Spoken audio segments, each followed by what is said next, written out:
El rol del laboratorio en el estudio de dislipidemias. El análisis de sangre, muy solicitado por los médicos, es el llamado perfil lipídico.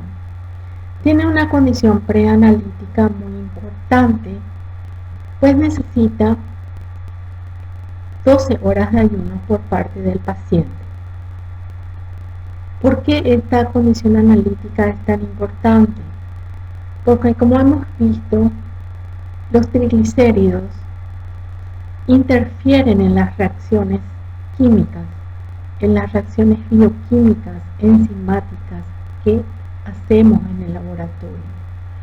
Y si no está bien tomada la muestra, este perfil lipídico, cuya finalidad es la de diagnosticar, pronosticar, tratar y hacer el seguimiento del paciente para su probable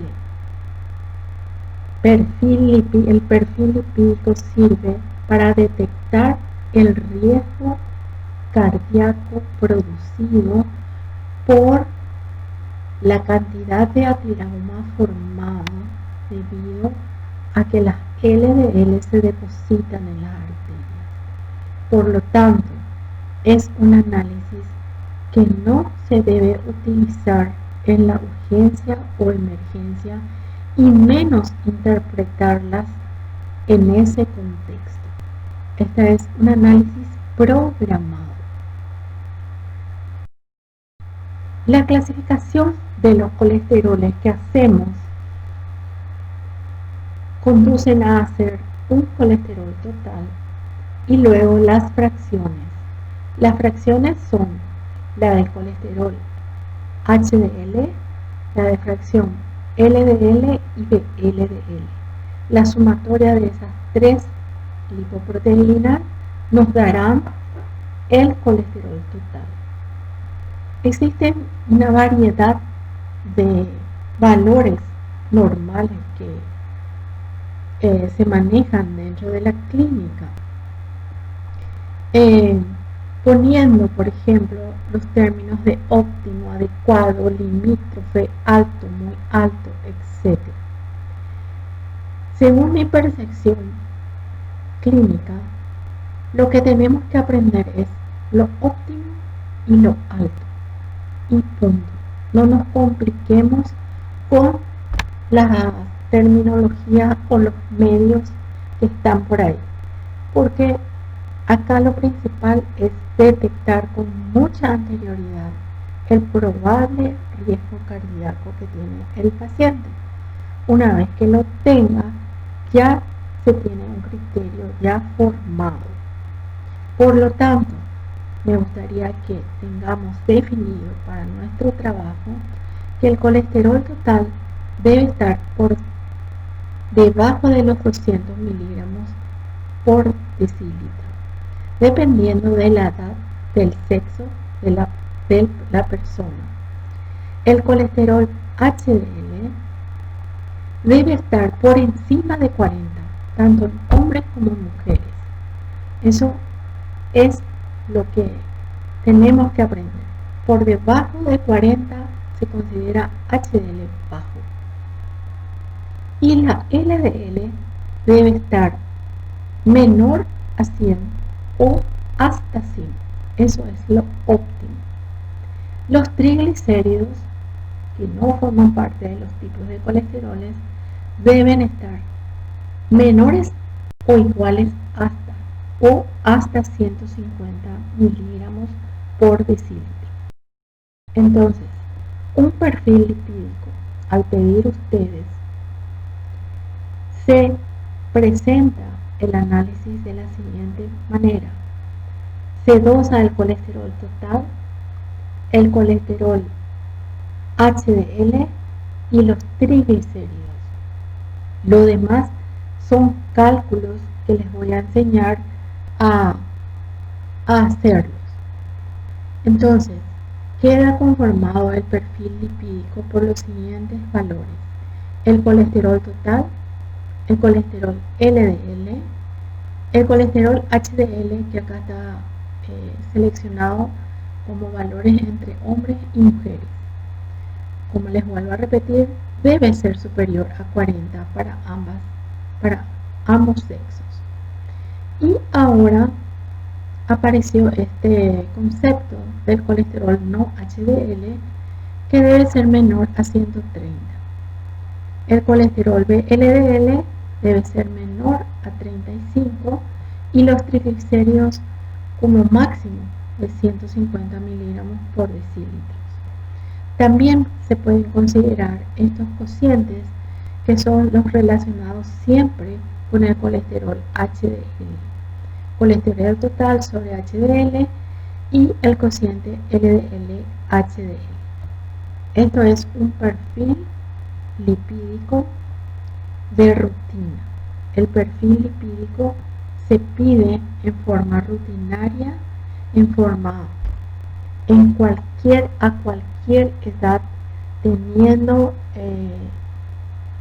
la precaución de la fase preanalítica de las 12 horas de ayuno y también teniendo en cuenta la edad del paciente. Se puede también pedir un lipidograma electroforético, sabiendo que a través de sus apoproteínas los lípidos también se pueden desplazar a través de la corriente eléctrica. Entonces, acá tenemos un control donde se fijan ustedes que el kilomicrón, como no posee apoproteínas, es una molécula muy pesada, no migra.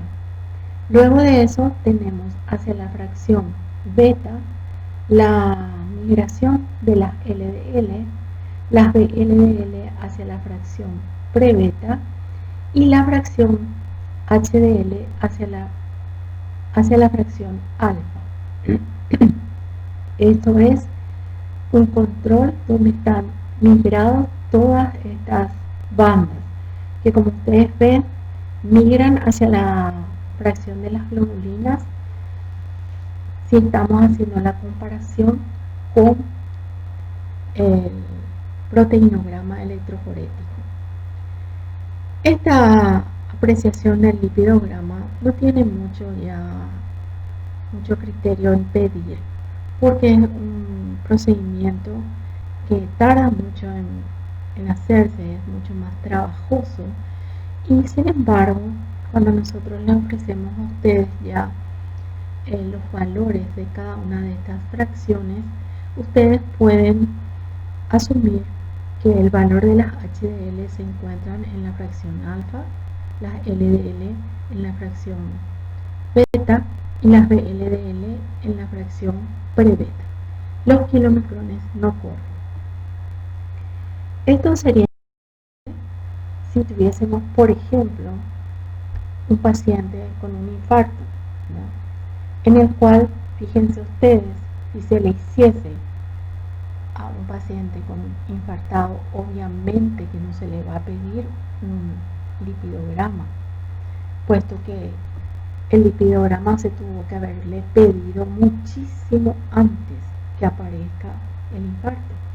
Sin embargo, se hizo esta presentación en el cual se puede confirmar que tiene muy poca cantidad de HDL, no tiene protección, y las VLDL y LDL están muy altas, específicamente la LDL 60% tiene de LDL, por lo tanto es probable que este paciente haya hecho el infarto por obstrucción del ateroma.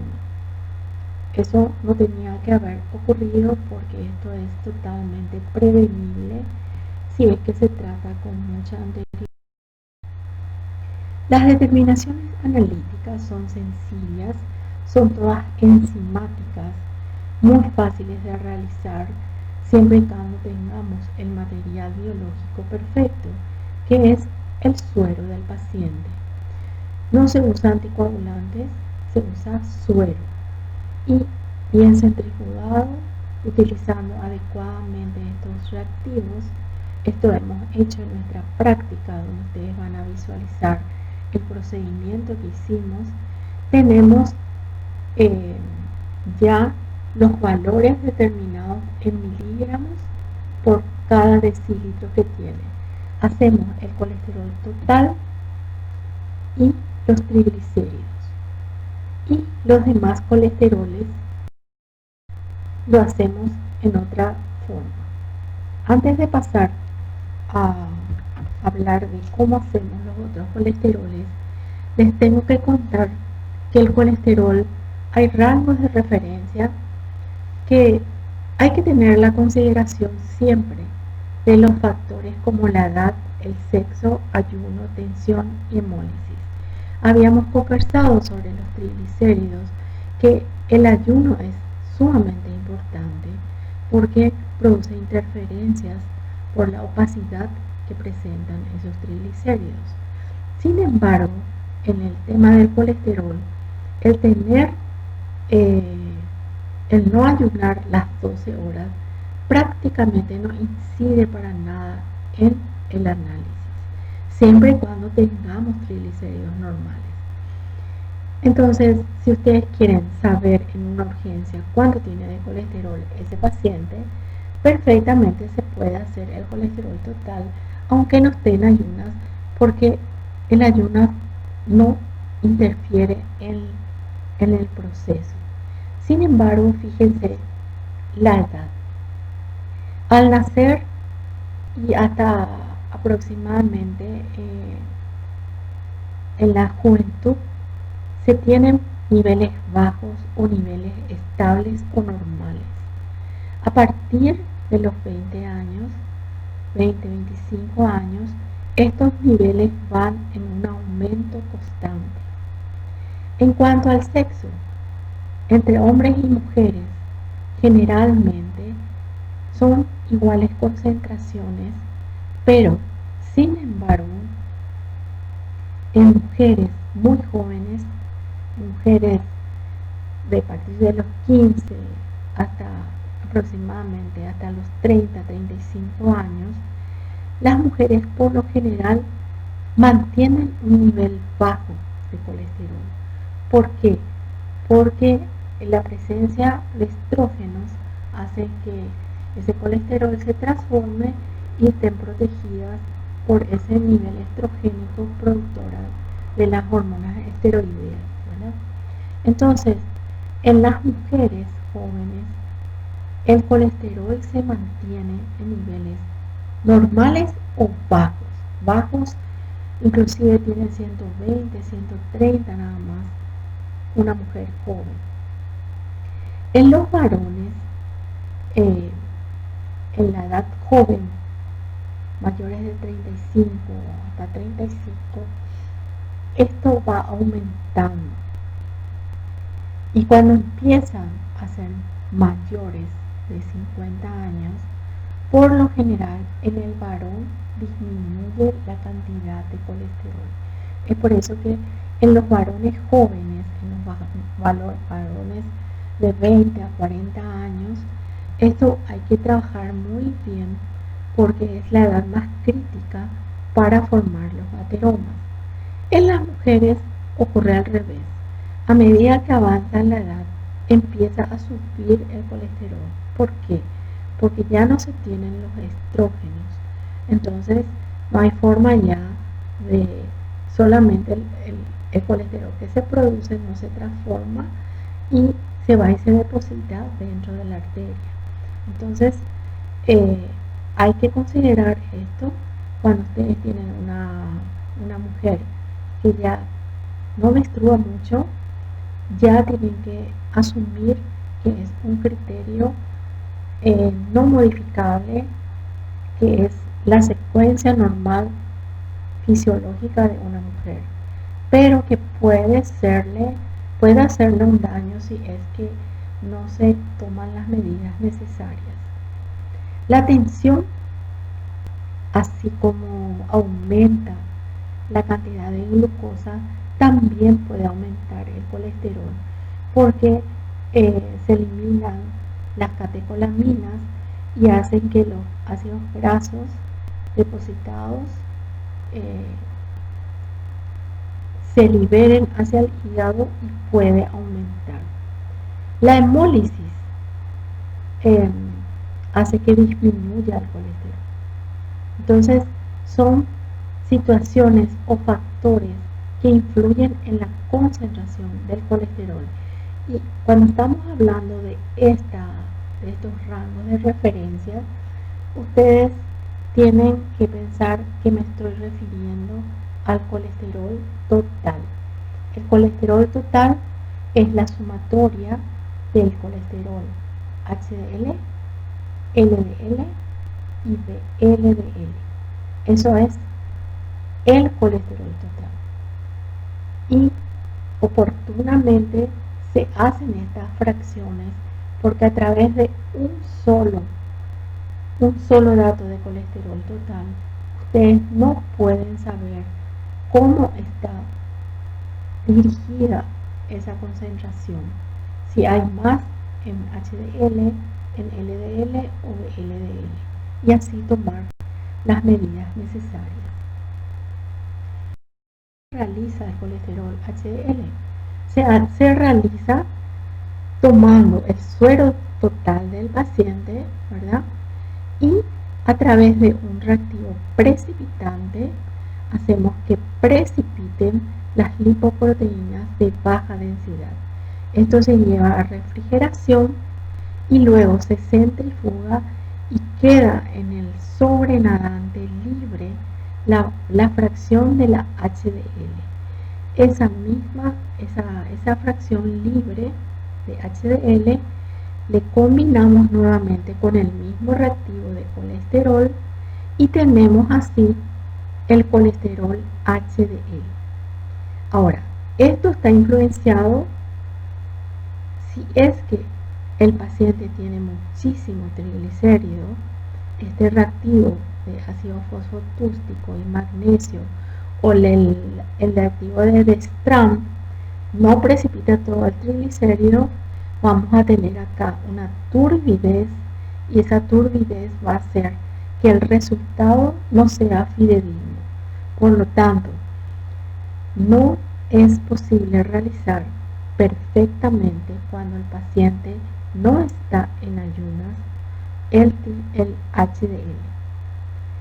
Sin embargo, si sus triglicéridos están normales, se puede realizar este análisis bioquímico. Bien. Entonces, hemos hecho el colesterol total, hemos hecho el colesterol HDL y hemos hecho los triglicéridos en una misma muestra.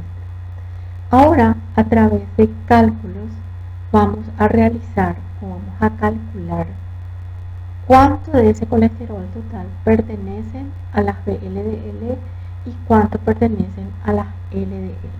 ¿Cómo hacemos eso? Hacemos a través de esta fórmula que se llama Friedel-Wald. Esta fórmula permite calcular esas dos fracciones siempre y cuando los triglicéridos no superen los 400 miligramos. Si estos triglicéridos tienen 401, ya no podemos usar esta fórmula. Hay que pedir nuevo material respetando estrictamente la dieta.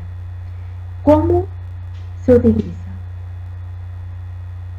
La LDL es colesterol total menos el colesterol HDL menos el colesterol VLDL. ¿Cómo se haría las VLDL? Triglicéridos dividido 5. Solamente hasta 400. O si no, no se hace este fraccionamiento. Porque estos triglicéridos superan y nos va a salir baja la cantidad de LDL y eso no es cierto. En la interferencia de los triglicéridos. Les comenté que hay ciertas personas actualmente que utilizan el término de colesterol no HDL, haciendo colesterol total menos colesterol HDL y ponen como un nivel óptimo menor a 130. Muy bien, esto ellos hacen pensando que no van a ser influenciados por los triglicéridos, pero lastimosamente no saben la parte analítica, cómo se realiza el colesterol HDL. Les he contado que en el suero total hay todo. Hay fosfolípidos, hay colesterol y hay triglicéridos. Si nosotros tenemos triglicéridos elevados, no vamos a poder separar perfectamente este tipo de colesterol. Por lo tanto, este colesterol probablemente no sea exacto, este colesterol HDL. O sea, lo que les quiero decir es que este análisis hay que hacerlo bien, o si no, no tiene mucho sentido. El sentido se los da en una emergencia, en una urgencia, cuando se pide solamente colesterol total y triglicéridos. Eso sí es un buen pedido. ¿Por qué? Porque el colesterol total no tiene la influencia del triglicérido y les dice a ustedes solamente el total. Y los triglicéridos sí son sumamente importantes, porque si en una urgencia o en una emergencia se va un paciente y les ponemos que tiene 800 miligramos de triglicéridos, antes que hacerle cualquier otra cosa, ustedes tienen que trabajar sobre ese triglicérido. Tienen que tratar de hidrolizar porque la lipoproteína no está actuando. Entonces, tienen que tener el concepto que esta enzima se activa por acción de la heparina y esta a su vez por acción de la insulina. Entonces, al producirse la hidrólisis, bajar los tenores de triglicéridos, ustedes evitan que el paciente entre en una pancreatitis aguda que sí es bastante grave. Un perfil se puede hacer cada 3 meses, cada 4 meses, se puede hacer a todas las edades y se enfatiza que es un análisis que se debe pedir dentro de una rutina, sí o sí. Tiene más criterios interesantes cuando se hace en pacientes jóvenes. Jóvenes consideramos inclusive hasta los 50 años, ¿verdad? ¿Por qué? Porque en esa edad, desde los 10 años hasta los 50, hay muchas modificaciones y ustedes pueden hacer la prevención o el tratamiento adecuado para que no se produzca el episodio que no estamos queriendo que se produzca, que es la oclusión de la arteria produciendo el infarto o la trombosis. A una zona donde debemos unir nuestros conocimientos de carbohidratos también con los de lípidos y ser ayudados por la clínica y en este caso por el laboratorio. Tenemos una conjunción de un síndrome llamado metabólico. Es un síndrome muy conocido, pero que está cada vez en auge en nuestra sociedad, ¿sí? Y es un conjunto de varias patologías frecuentes y que tiene un gran riesgo a ser candidato a una enfermedad cardiovascular. Tenemos varios ítems en el paciente. Por ejemplo, que ya le están diciendo a ustedes que este paciente es más delicado que el otro. Por ejemplo, la hipertensión arterial, la obesidad, la diabetes tipo 2 no controlable, porque la 2 generalmente conlleva a la obesidad, las dislipidemias, las inflamaciones y la intolerancia a la glucosa. El estado procoagulante también es uno de los factores. El ovario poliquístico también lo es. O sea, hay ciertas patologías que hacen que el paciente sea mucho más riesgoso de tener una enfermedad cardiovascular o un... El síndrome metabólico tiene un aspecto del paciente muy interesante. Se tiene como aspecto la obesidad central o la obesidad abdominal, que puede ser en forma de pera o en forma de manzana. Acá en esta parte se acumulan las grasas, se forman grasas duras como ateromas de las arterias, inclusive dentro de los órganos como hígado, riñón, ¿verdad?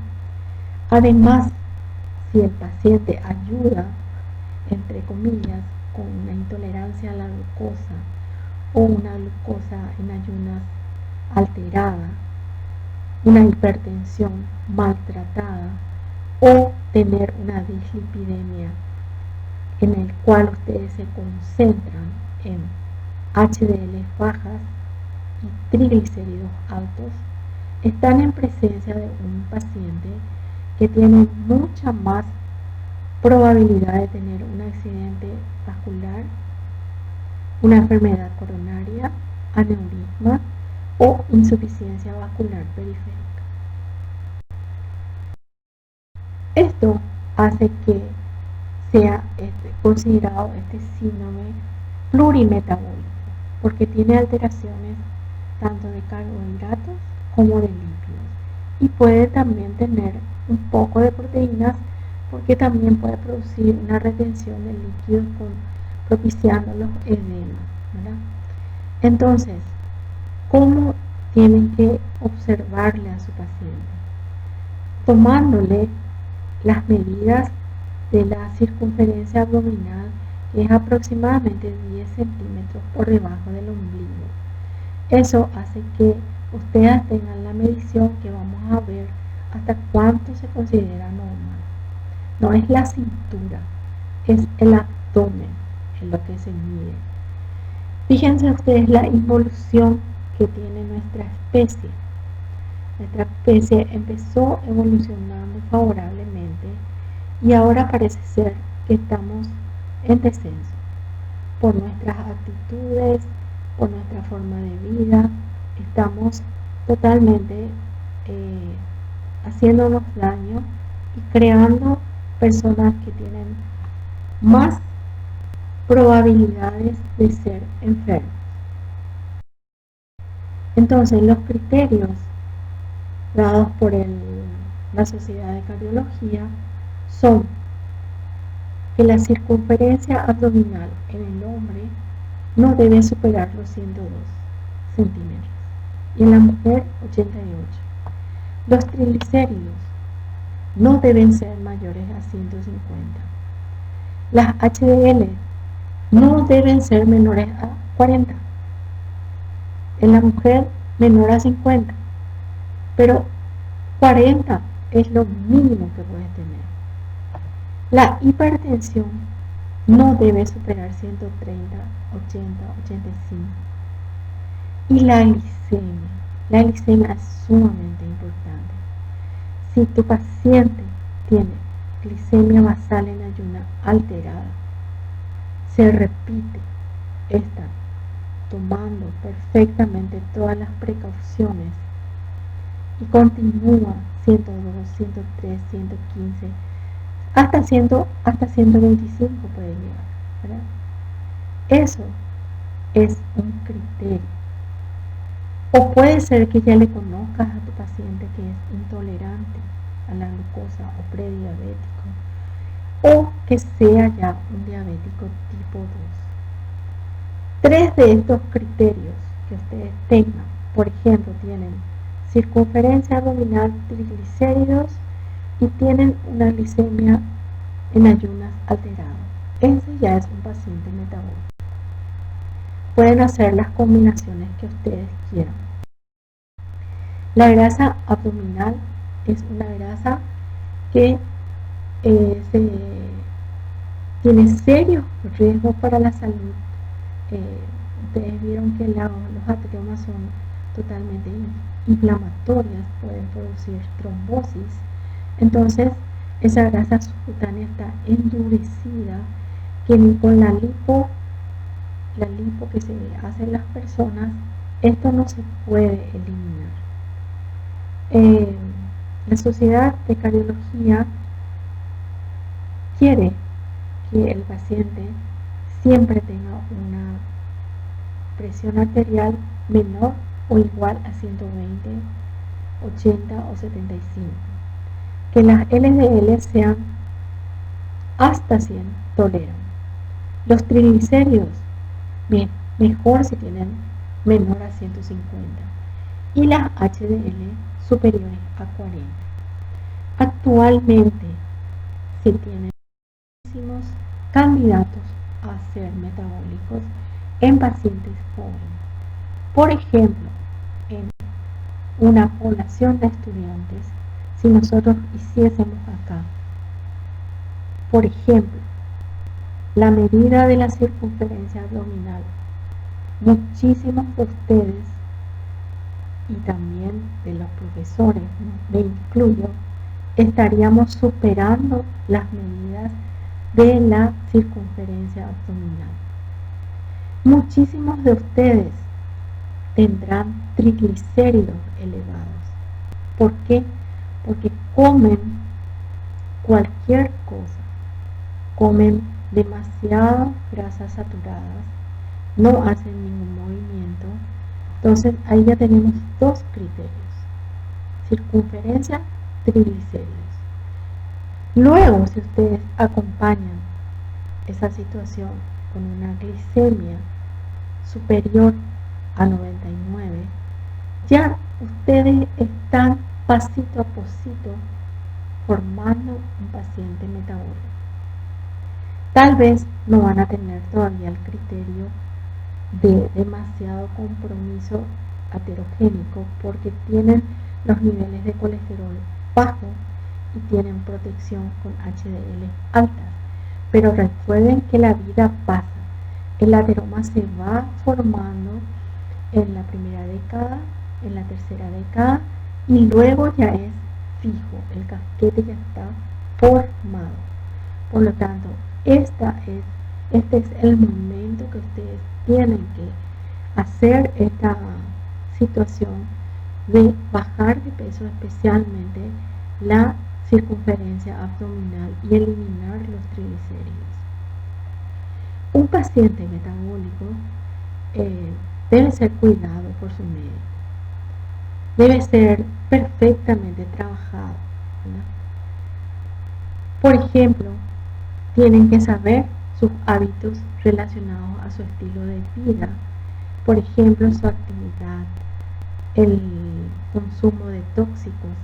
Hemos visto el tema del cigarrillo, del tabaco y del alcohol.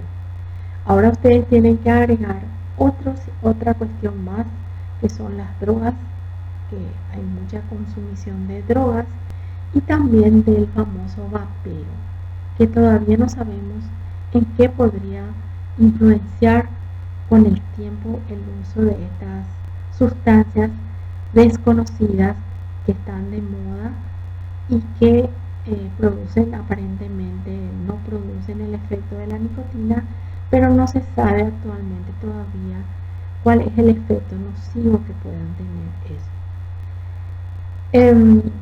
Sin falta tienen que hacer los parámetros antropométricos: cifras de presión arterial, auscultación cardiopulmonar de las carótidas a través de ecocardiografías, exploración neurológica, examen de pies, fondo de ojos con dilatación de pupila. Eso el clínico lo va modificando, lo va enviando a su paciente, lo va cuidando. Bueno, ahora te vas a hacer esto, te vas a hacer aquello, vendrás conmigo cuando tengas todo. Uno tiene que ser cuidadosamente, hay que trabajar cuidadosa, derivar, pero ser el dueño del paciente, ¿verdad?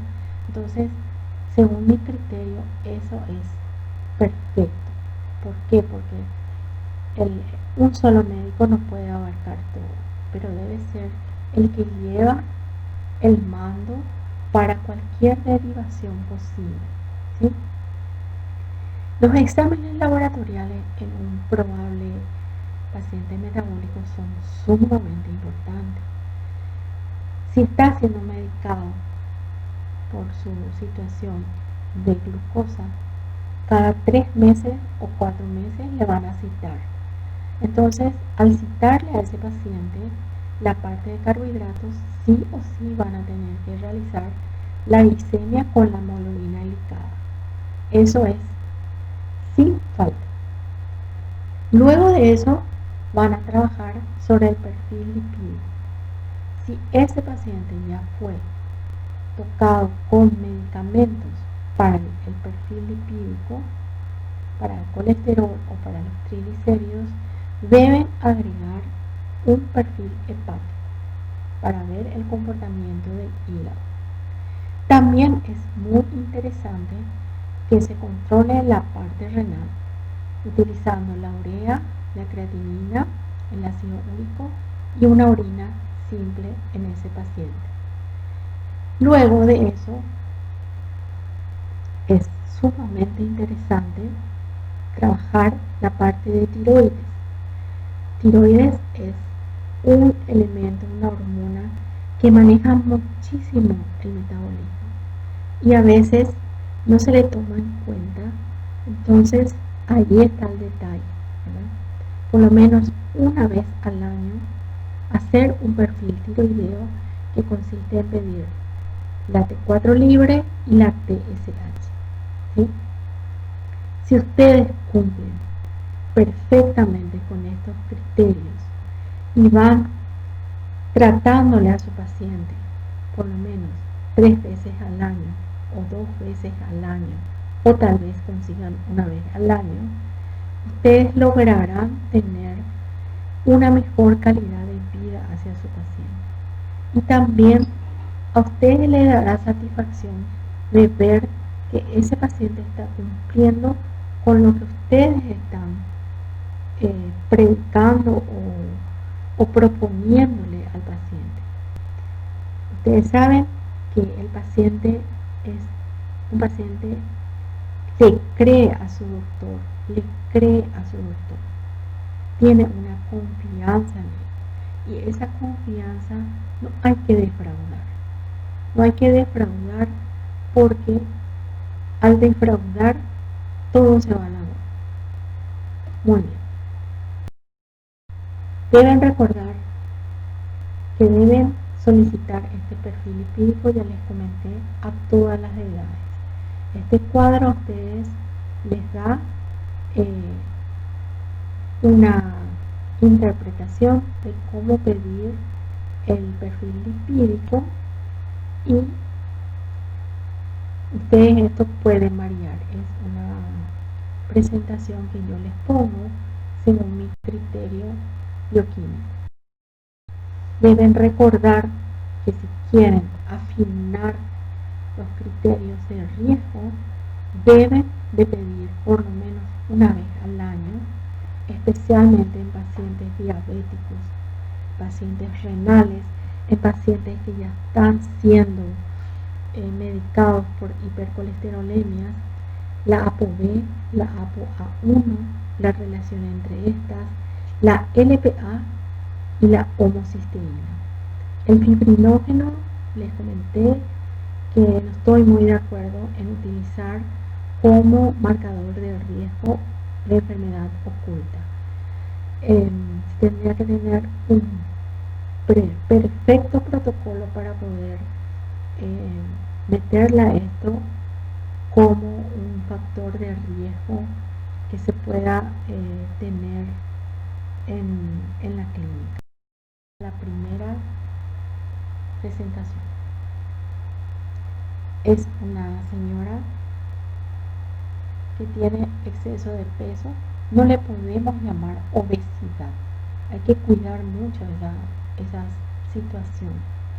Sobrepeso, exceso de peso, no hay que agredir al paciente, ¿sí? Su circunferencia está por encima de 88. Ese es un criterio también, ¿verdad? Esta persona tiene antecedentes familiares.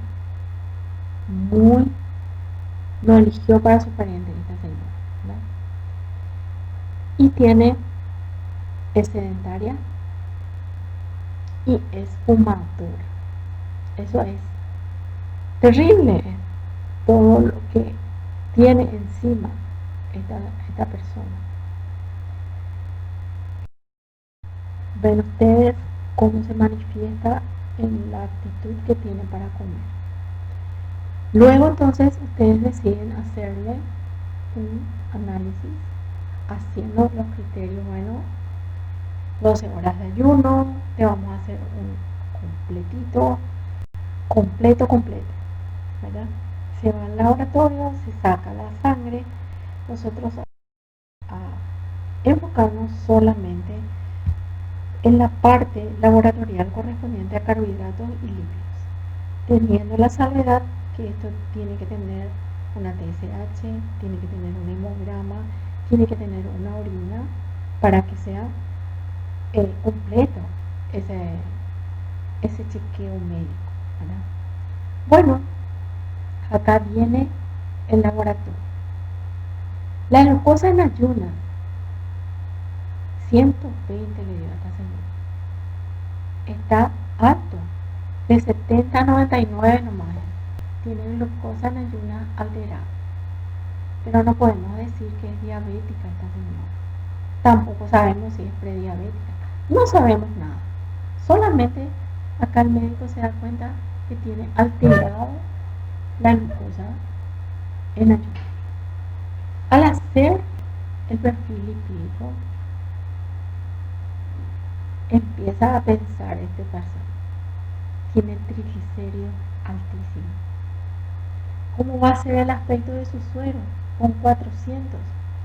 Va a ser ya opalescente, ligeramente turbio, lipémico probablemente. Se hizo un HDL y apenas tiene 27. Su colesterol total está alto. Por lo tanto, al hacer todo está alto. Miren, su colesterol LDL tiene 149. ¿Qué dijimos que teníamos que tener LDL? Los máximos 100. Esta está ya en un riesgo cardíaco, riesgo potencial, como dicen acá, ¿verdad? Pero definitivamente está con riesgo. Ahora, ¿qué van a hacer con esta persona? ¿Qué van a hacer con ella? Primero que nada, tienen que trabajar sobre sus hábitos alimentarios, hacerle una dieta bastante adecuada para su peso, su altura, etcétera, etcétera. También tienen que modificar su sedentarismo, el tema del cigarrillo, tienen que tratar de concientizarle que eso está ayudando, ¿verdad? Explicarle el riesgo cardíaco que presenta, que esto no le va a matar de la noche a la mañana, pero sí le va a producir una enfermedad cardiovascular. Esta paciente es una paciente metabólica, o sea, es mucho mayor que ser solamente un riesgo cardíaco. Tiene mayor cantidad. Por lo tanto, esta paciente, si es que ustedes deciden no darle las estatinas, si le dan una oportunidad solamente con la dieta, con las modificaciones, en 3 meses le espero nuevamente. A pesar de que cuando uno está de dieta, debe ser controlado con menos tiempo, ¿verdad? Pero probablemente esta persona se vaya a un nutricionista, entonces ese le va a evaluar la parte del peso y ustedes le piden en 3 meses nuevamente su presencia con eh,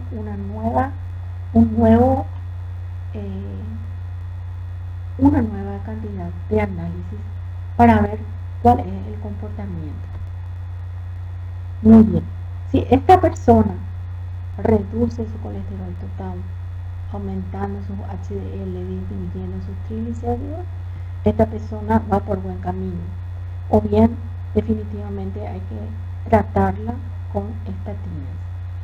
Con respecto a su glucosa en ayunas, para la siguiente oportunidad, ustedes ya pueden pedir la hemoglobina glicada.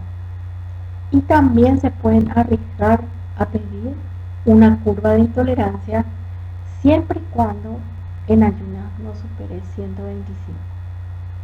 O si no, ya no le podrían pedir una curva. ¿Para qué se le pediría a esta señora?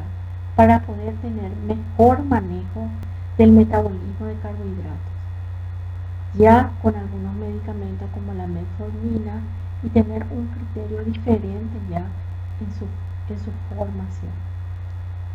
Muy bien.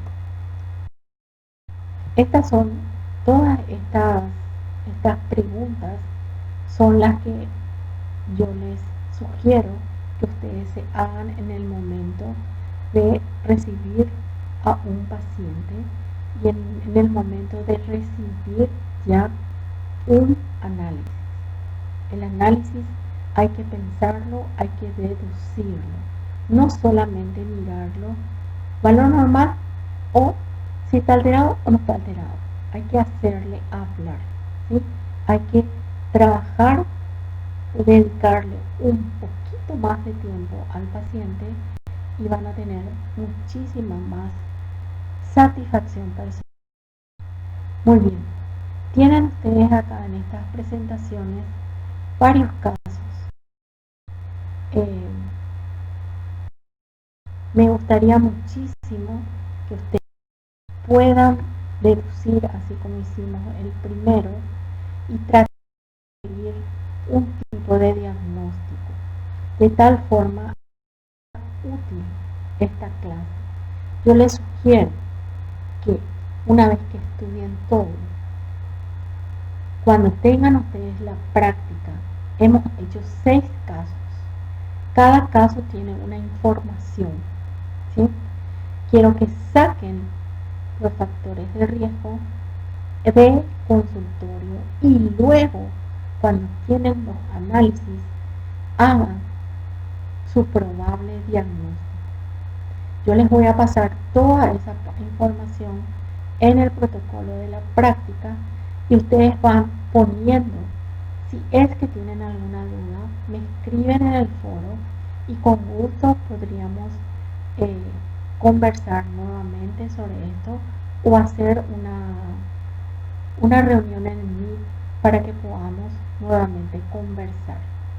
Ahora, lo que les sugiero que ustedes mismos hagan con análisis que ya tienen para poder hacer esta interpretación.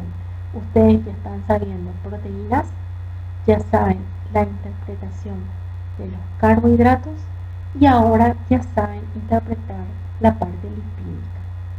Lentamente estamos empezando a leer un análisis clínico.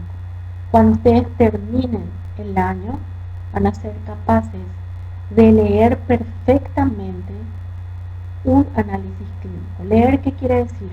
La interpretación para cuando ustedes den fisiopato, ustedes van a tener totalmente adquirido esta parte de bioquímica clínica que en ninguna otra materia se da.